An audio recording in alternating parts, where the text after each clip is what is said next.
There's a moment in sports when something just clicks, when two players look at each other and the other team already knows it's over. Seattle had that feeling for most of a decade. They had a power forward who could fly and a point guard who could take your soul. They had everything, except a ring. The story starts in 1989. A 19-year-old kid from Elkhart, Indiana named Shawn Kemp had never played a single minute of college basketball. He'd enrolled at Kentucky, got tangled in a controversy involving stolen gold chains, transferred to a junior college in Texas, and then decided, why wait? The Seattle Supersonics took him 17th overall in the 1989 draft. No college film, no proven track record, just a 6'10" freak athlete who was already the youngest player in the NBA and had no idea yet what he was capable of. He wasn't polished, he wasn't ready. He was 19 years old and still becoming. Veterans like Xavier McDaniel mentored him. Coaches gave him time. And slowly, game by game, that raw energy started to become something terrifying. 1 year later, Seattle got luckier. The New Jersey Nets held the first pick in the 1990 draft. And their primary target was a point guard from Oregon State named Gary Payton. Payton told New Jersey flat out, "If you pick me, I'm not coming." The Nets blinked. They took Derek Coleman instead. Seattle grabbed Payton 2nd overall. Oakland raised, trash-talking, fearless, a point guard who had shattered every offensive and defensive record at Oregon State. What nobody fully understood yet was that Payton's most dangerous weapon wasn't his handles or his playmaking. It was his hands. His defenders would call him the glove. His opponents would call him a nightmare. And when Kemp and Payton finally grew into themselves together, Seattle became a problem for the entire Western Conference. The final piece arrived in 1992 when George Karl took over as head coach. Karl was aggressive, demanding, and defensively obsessed. Under his system, Payton's harassment tactics became the blueprint, and Kemp's athleticism became a weapon in transition that the league simply didn't have an answer for. By 1992 to 93, Seattle was no longer building. They had built. They fought their way to the Western Conference Finals before losing to the Phoenix Suns in 7 games. The hunger was real. The pieces were in place, and the league had started to notice. The 1993-94 season was supposed to be their coronation. 63 wins, 19 losses, the best record in the entire NBA. Payton and Kemp were ascending to their peaks, and then the playoffs happened. Their first-round opponent, the 8th-seeded Denver Nuggets, a team that had finished 42-40, a team that had no business being on the same floor. Seattle won the first 2 games easily. Everyone exhaled. And then Denver took 3 straight games, including 2 in overtime, to become the first 8th seed in NBA history to eliminate a number 1 seed. The final buzzer sounded in Seattle. Dikembe Mutombo fell to the floor, clutching the ball, laughing and crying at the same time. Seattle stood in silence.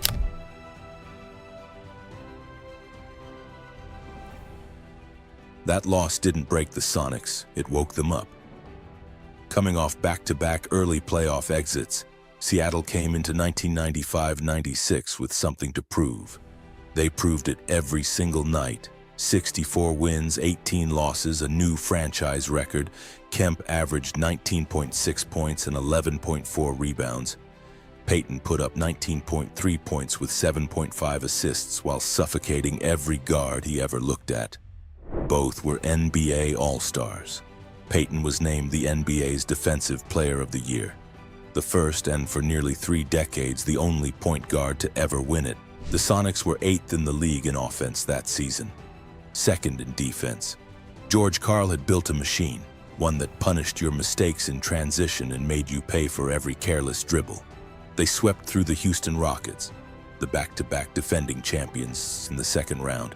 Then they went to 7 games with the Utah Jazz in the Western Conference Finals, winning Game 7 at home to reach the NBA Finals for the first time since 1979. Seattle had its moment. The whole city had its moment. They were going to the finals, and on the other side, waiting, was history itself. The 1995-96 Chicago Bulls were not a basketball team, they were a statement. 72 wins and 10 losses, an NBA record that stood for 20 years. Michael Jordan, Scottie Pippen, Dennis Rodman, a coach named Phil Jackson running the triangle offense like a surgeon with a scalpel. The two teams combined for 136 regular season wins, a record for any NBA Finals at that time. But the scoreboard in June doesn't care what happened in January. Game 1 set the tone. Chicago won, but Shawn Kemp scored 32 points and had the United center in his grip before fouling out late. This was not going to be a sweep. The Sonics made sure of that. But after 3 games, Seattle trailed 0-3. The Bulls were poised to close it out at home in Seattle, in front of the city that had waited 17 years for this. Then, Karl did something he perhaps should have done from Game 1. He put Payton on Michael Jordan. In the first 3 games, Jordan averaged 31 points on 46% shooting while guarded by other men. The moment Payton became his primary defender, Jordan dropped to 23.7 points per game on just 36.7% from the field. The numbers don't lie. Game 4, Seattle won 107-86. Kemp had 25 points and 11 rebounds. Payton had 21 and 11 assists. Chicago couldn't breathe.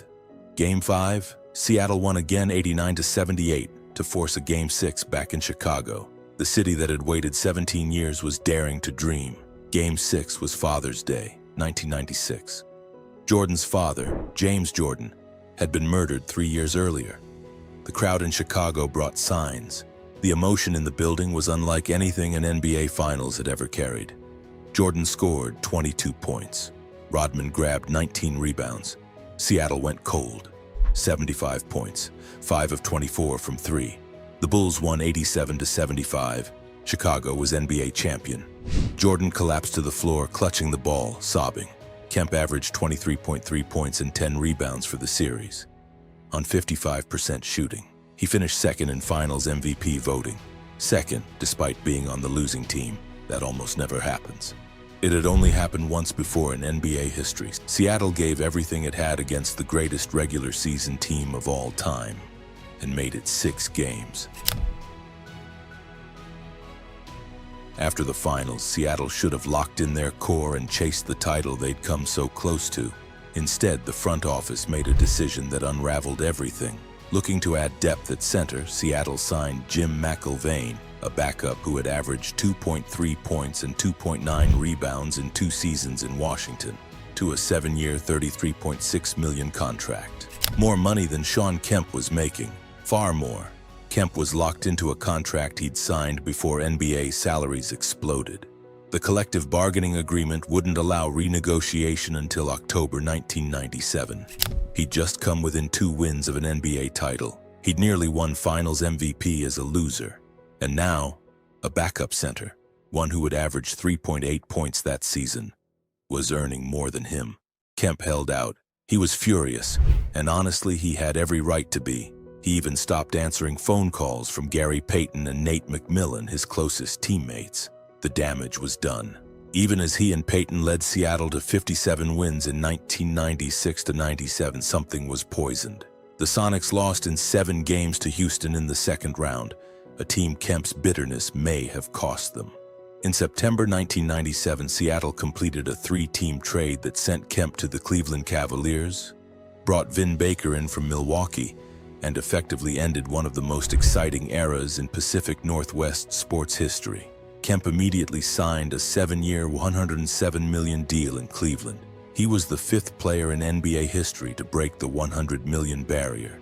He had earned it, just not from the team that should have paid him. The Sonics actually won 61 games the following season. Payton was magnificent. Named to the All-NBA first team, Baker put up 19 and 8. They looked like contenders. But the Lakers ended their season in 5 games in the second round, and 2 weeks after elimination, Karl, the architect, was fired. Just like that, it was over. Shawn Kemp never won an NBA championship. His career arc after Seattle, weight struggles, personal turbulence, a Cleveland run that showed flashes of brilliance before fading. is a cautionary tale about what happens when the structures holding a great player together collapse all at once. But remember him at his peak.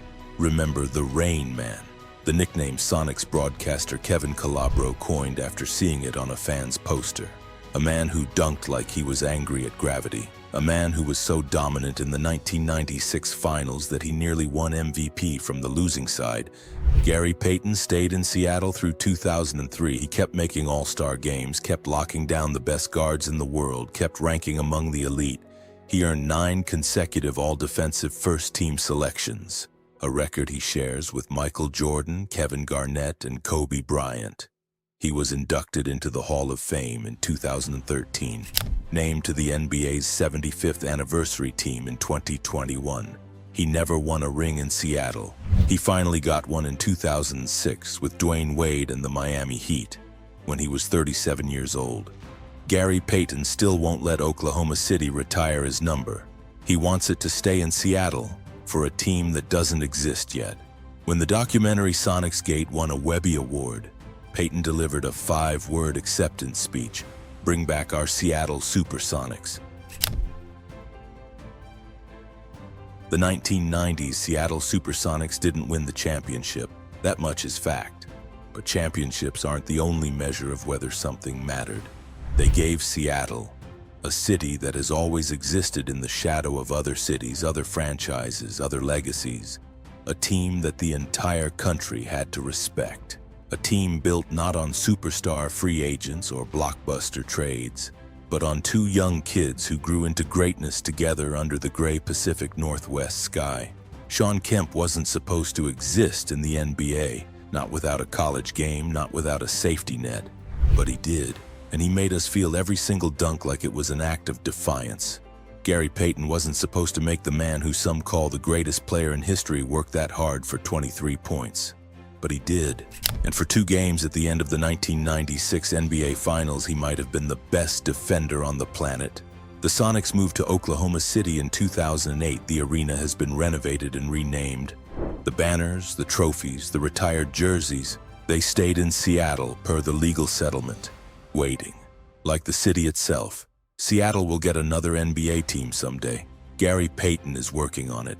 And when the first game tips off in that building again, somewhere in the crowd, someone will be old enough to remember when a 19-year-old kid from Indiana caught a lob above the rim and a city fell in love. This was the rise and fall of the Seattle Supersonics. The Rain Man and the glove, a sonic boom that never fully faded.